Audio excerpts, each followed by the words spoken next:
Olá, muito bem-vindo a mais um estudo bíblico. Hoje nós vamos estudar o tema de número 152, a pregação do Evangelho. E é um prazer ter você mais uma vez aí conosco para juntos estudarmos a Palavra de Deus. Antes de começar, eu convido você que nós nos ajoelhemos para elevar ao Senhor uma prece.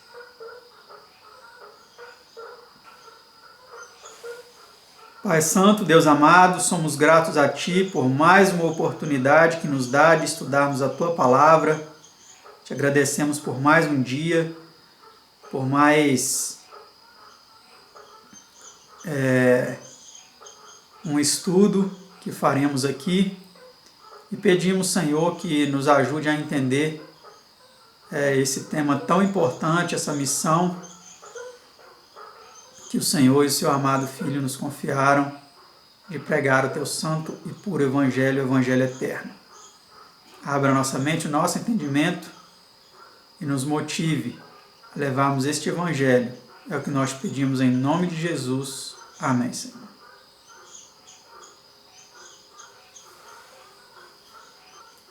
Nosso estudo é composto por 18 perguntas e respostas. E a primeira delas é essa que você já vê em sua tela. Antes de apartar-se dos discípulos, que grande incumbência lhes deu Jesus. E disse-lhes: Ide por todo o mundo, pregai o evangelho a toda criatura. Marcos 16, verso 15. O termo evangelho significa boas novas. Então essa foi a missão, que Jesus confiou aos seus discípulos. Pergunta 2. O que é o evangelho de Cristo? Porque não me envergonho do Evangelho de Cristo, pois é o poder de Deus para a salvação de todo aquele que crê. Romanos 1,16. Então, o Evangelho de Cristo é o poder de Deus, Quantas vidas são transformadas por esse poder? Quantas vidas, na situação mais degradante, são totalmente transformadas somente por este poder, o poder do Evangelho. Realmente isso é possível. Pergunta 3. Com que amplitude e até quando disse Cristo seria pregado o Evangelho? E este Evangelho do Reino será pregado em todo o mundo, em testemunho a todas as nações, e então virá o fim. Mateus 24, 14. Nós percebemos aí que ele será pregado em testemunho, não para conversão, mas para que fique testemunhado a todas as nações este Evangelho, precisará ser pregado em todo o mundo, para testemunho a todas as nações. Quando isso acontecer, nós sabemos que o fim virá. Pergunta 4. Por que devia o Evangelho ser pregado aos gentios? Simão relatou como primeiramente Deus visitou os gentios para tomar deles um povo para o seu nome. Atos 15, 14. Então Deus, ele deseja salvar pessoas de todas as nações, não somente da nação de Israel, mas de todas as nações. A promessa feita a Abraão disse que nele todas as nações da terra seriam abençoadas. E através da descendência de Abraão veio Cristo, e através de Cristo todas as nações foram abençoadas, Pergunta 5. Como são descritos os que pregam o Evangelho? Quão formosos são sobre os montes os pés do que anuncia as boas novas, que faz ouvir a paz, do que anuncia o bem, que faz ouvir a salvação, do que diz a Sião, o teu Deus reina. Isaías 52, verso 7. Então, o profeta Isaías, inspirado por Deus, ele diz que são formosos, os pés daqueles que caminham, levando a preciosa semente do Evangelho. Pergunta 6. Qual foi o objetivo do ministério de Cristo? Eu, Senhor, te chamei em justiça e te tomei pela mão, e te guardarei, e te darei por aliança do povo e para a luz dos gentios, para abrir os olhos dos cegos, para tirar da prisão os presos e do cárcere os que jazem em trevas. Isaías 42, 6 e 7.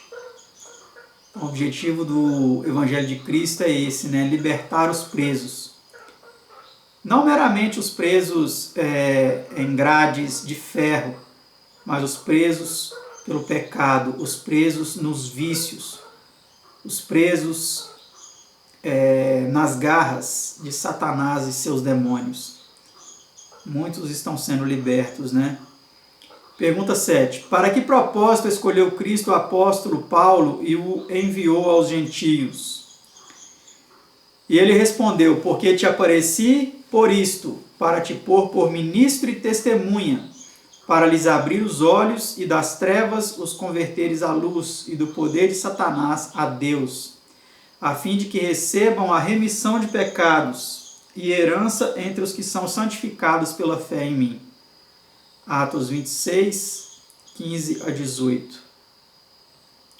Então foi por esse propósito, né? Um propósito magnífico que Jesus destinou a Paulo, fazer dele um apóstolo dos gentios para levar o evangelho a várias nações. Pergunta 8. Que é ordenado ao ministro cristão que pregue? Que pregues a palavra, segundo Timóteo 4, verso 2. Não ficar pregando fábulas, não ficar pregando contos, não ficar usando o púlpito para contar anedotas, para fazer o povo rir, para divertir as pessoas. Não. Devemos pregar a palavra. Sermões fundamentados na palavra, em toda a palavra. Pergunta 9. De que disse Cristo testificam as Escrituras? São elas que de mim testificam, João 5,39. Nota. Portanto, todos quantos pregam retamente a palavra, pregarão Cristo. Paulo, que fielmente pregou a palavra de Deus, disse que se propusera nada saber, isso é, tornar conhecido, senão a Jesus Cristo e este crucificado. 1 Coríntios 2, 2.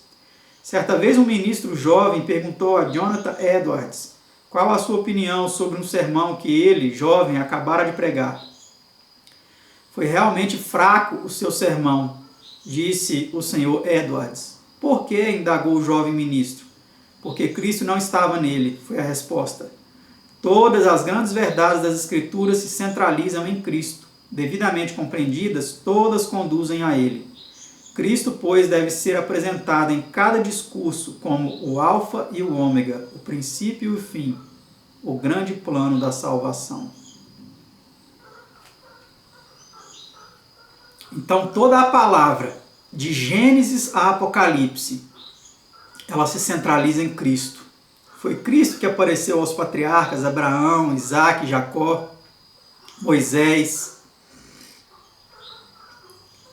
Josué, Gideão e tantos outros. Cristo é o anjo do concerto, né? O anjo do Senhor, que desde Gênesis até o final, ele aparece nas Escrituras, atuando na história humana, para manifestar o caráter de Deus, para manifestar o plano da salvação e para resgatar aquele que se perdeu, aquele que estava desgarrado, aquela ovelha desgarrada. Ele é o nosso pastor, ele é o cordeiro que foi sacrificado por nós, ele é o alfa e o ômega. Pergunta 10. Como se espera Deus que seus ministros preguem a palavra? Aquele em quem está a minha palavra, fale a minha palavra com verdade. Jeremias 23, verso 28. Mas não é isso que nós temos visto, né? Temos visto homens aí que dizem que estão com a palavra de Deus, mas não estão pregando a verdade, estão pregando mentiras, estão deturpando a palavra de Deus, estão distorcendo os ensinos bíblicos e levando muitos à perdição, né? Pergunta 11. Como apresentava Cristo a verdade ao povo? Vamos ver o que Cristo fazia. E com muitas parábolas tais lhes dirigia a palavra segundo o que podiam compreender. Marcos 4:33. Os ministros devem aprender a adaptar os seus trabalhos àqueles por quem trabalham, ajustar-se à capacidade de compreensão do povo. E Jesus fez isso muito bem, né? Contando parábolas simples de assuntos relacionados ao que era acessível, conhecimento que era acessível a eles.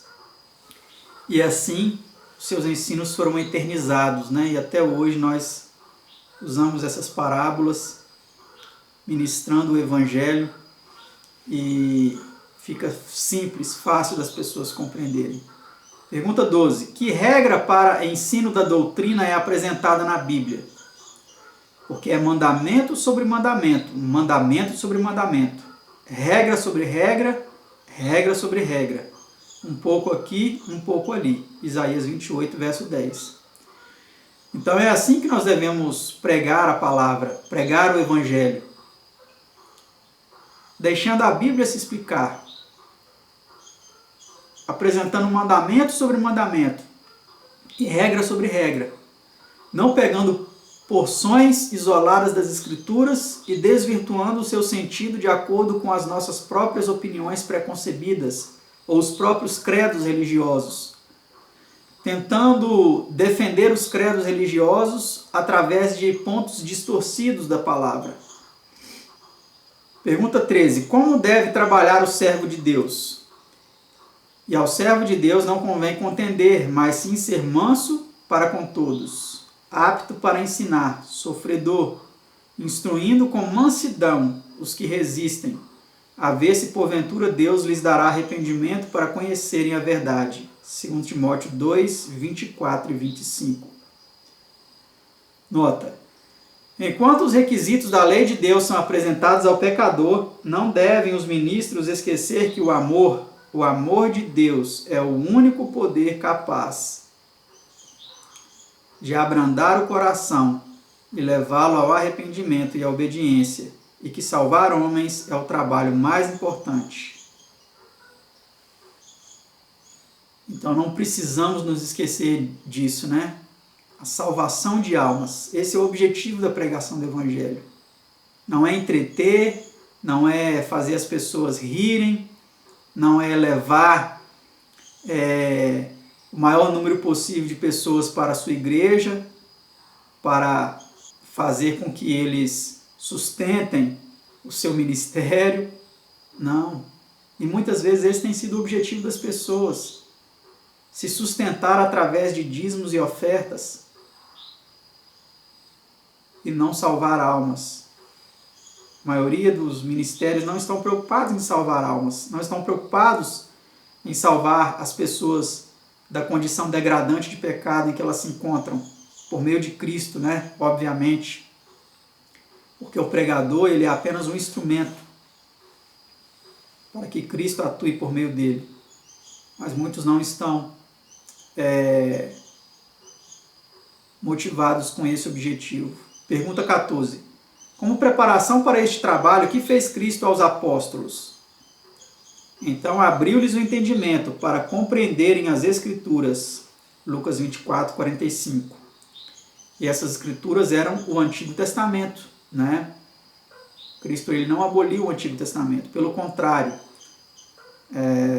Enquanto ele, com a sua própria vida, escrevia o Novo, que depois foi relatado, né, pelos apóstolos, ele abriu o entendimento deles para que eles compreendessem as Escrituras do Antigo Testamento que testificavam dele.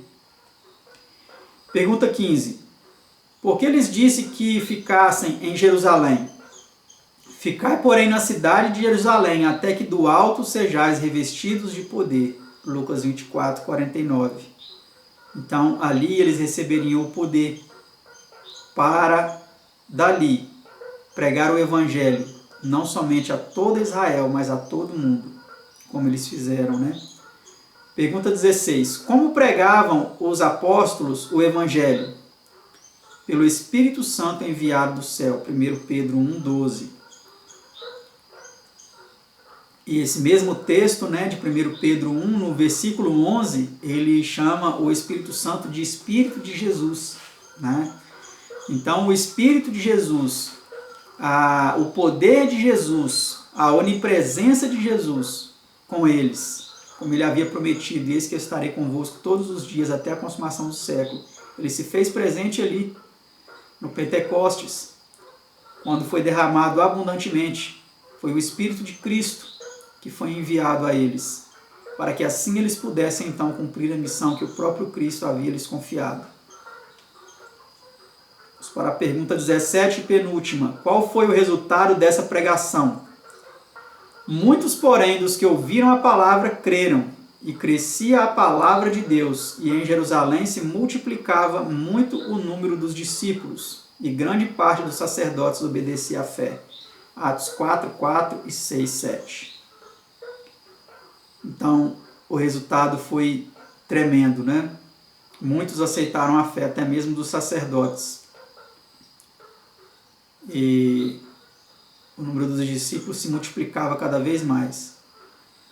Última pergunta, pergunta 18. Que promessa é feita ao fiel ministro do Evangelho?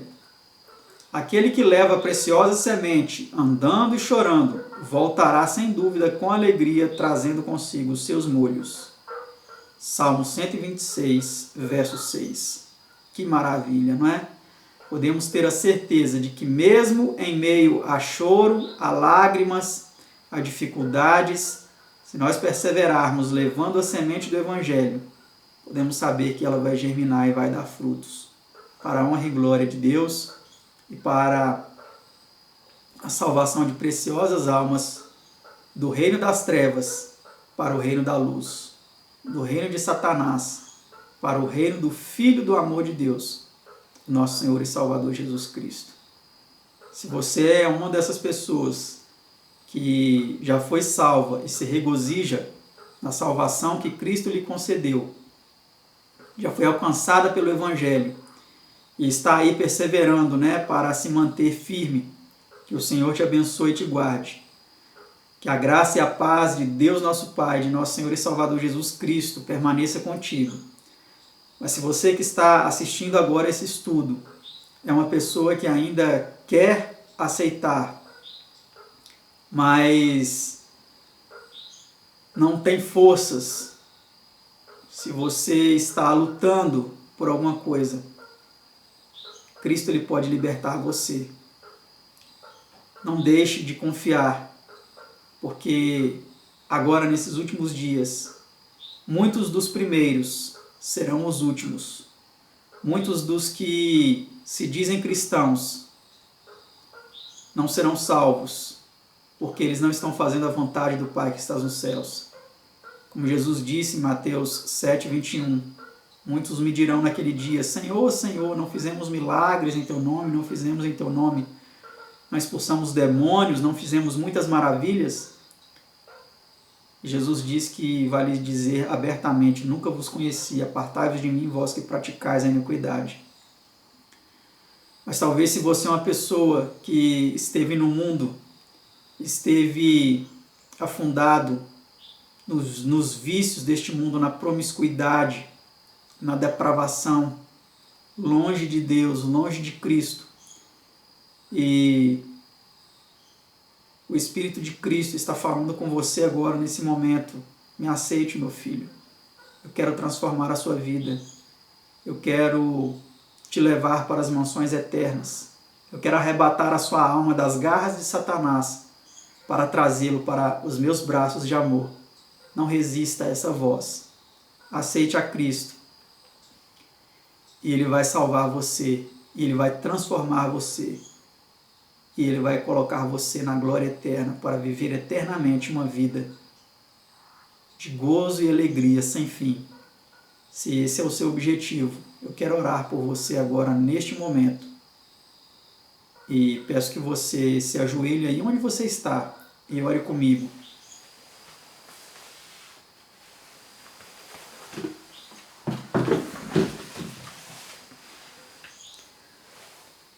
Pai Santo, Deus amado, te agradeço por poder levar o Teu Evangelho a esta pessoa que agora ora comigo. Que talvez, Senhor, está em prantos, chorando, sentindo, Senhor, o poder do Teu amor, a arrebatando a alma dela das garras de Satanás, arrebatando a alma dela do fogo. Senhor, tem misericórdia desta alma e salva, Senhor, esta alma para o teu reino. Que ela persevere, porque falta pouco tempo, Senhor, para tudo chegar ao fim. Mesmo em face da morte, Senhor,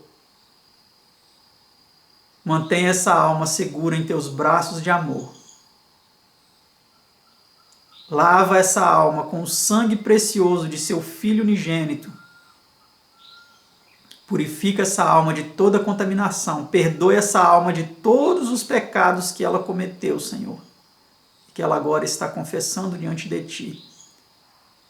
E faça dela uma nova criatura para proclamar as grandezas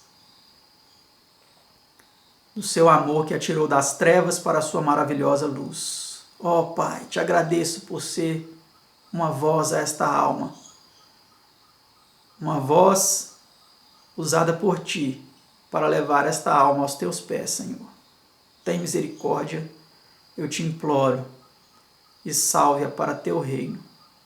É o que eu te suplico, agradecido, em nome de Seu amado Filho unigênito, nosso Senhor e Salvador Jesus. Amém, Senhor. Amém. Você pode entrar em contato comigo através dos contatos disponibilizados aí, e terei o prazer de te dar mais instruções, mais orientações para ajudar você nessa nova caminhada que você decidiu, que você escolheu. Que Deus abençoe a todos, que a graça e a paz de Deus, nosso Pai, de nosso Senhor e Salvador Jesus Cristo seja convosco. Amém.